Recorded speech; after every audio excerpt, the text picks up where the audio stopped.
জাতীয় সংসদ নির্বাচনকে সামনে রেখে এবং গণভোটকে সামনে রেখে আমরা আজকে জাতীয় নাগরিক পার্টি এনসিপি কুমিল্লা 4 অর্থাৎ দেবিদ্বার থেকে আমাকে মনোনয়ন দিয়েছে। আমি গত 29শে ডিসেম্বর সেটি সাবমিট করেছিলাম। আজকে মনোনয়ন বাছাই হয়েছে এবং প্রাথমিকভাবে মনোনয়নটিকে বৈধ ঘোষণা করা হয়েছে। তবে একটি কনসার্নের বিষয় হচ্ছে প্রশাসনের যেই আমরা অভ্যুত্থান পরবর্তী সময়ে যেমন নির্মোহ, বস্তুনিষ্ঠ, নিরপেক্ষমূলক আমরা যেভাবে আচরণ প্রত্যাশা করি, আজকে পরে মনে হয়েছে যে নির্বাচনে কতটা নিরপেক্ষ হবে, প্রশাসন কতটা নিরপেক্ষ থাকবে, সেটি আসলে এখন আমি শঙ্কা প্রকাশ করছি। পর্যাপ্ত যুক্তি, পর্যাপ্ত তথ্য থাকার পরেও আমাদের একজন প্রার্থী উনি ব্যাংক ডিফল্টার, উনি উইলফুল ব্যাংক ডিফল্টার, উনি একাধিক আর্থিক প্রতিষ্ঠান থেকে বিগত বিভিন্ন সময়ে উনি লোন নিয়ে সেটি আর ফেরত দেয়নি। দেশের অর্থকে উনি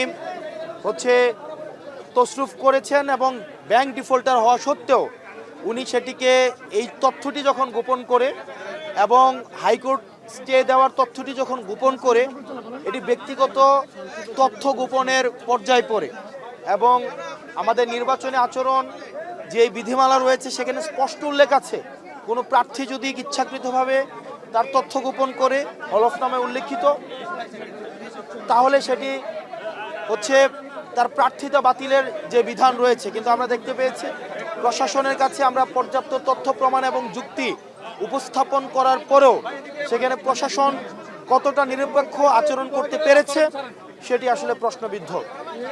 তো আমরা এখনও প্রত্যাশা করি, কিন্তু প্রশাসন আমাদের কাছে মনে হয় একটা বিএনপির দিকে ঝুঁকে গিয়েছে।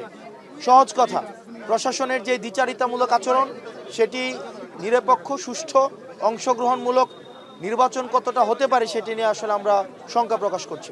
ভাই, এই শঙ্কা তো আজকেই আপনারা মনে হলো নাকি গত কয়েকদিন ধরেই মাঠে আছেন এবং নির্বাচনী প্রচারণা করছেন?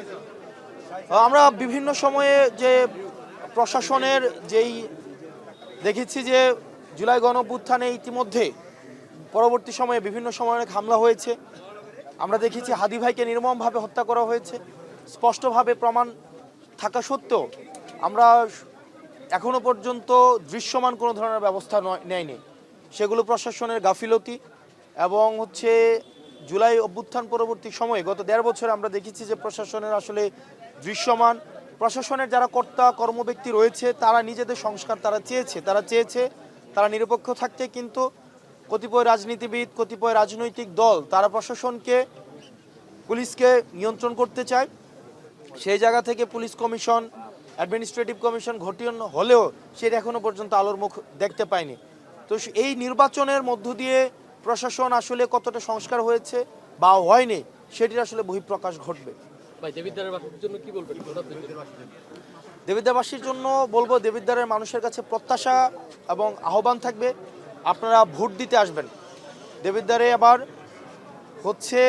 আমরা চাই, এতদিন পর্যন্ত আপনাদের ভোটাধিকার বঞ্চিত করা হয়েছে, এখন আপনাদের ভোট দেওয়ার সুযোগ আসছে, যোগ্য প্রার্থীকে বেছে নেওয়ার সুযোগ আসছে।